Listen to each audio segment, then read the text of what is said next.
സ്വാഗതം ചെയ്യുന്നു. Kozhikode station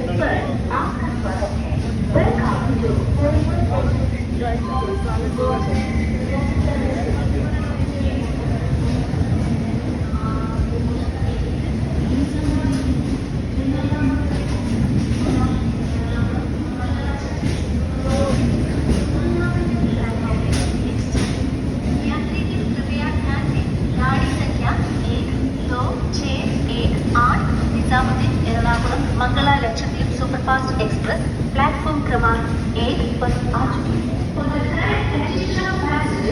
train number 12618 Nizamuddin Ernakulam Mangala Lakshadweep superfast express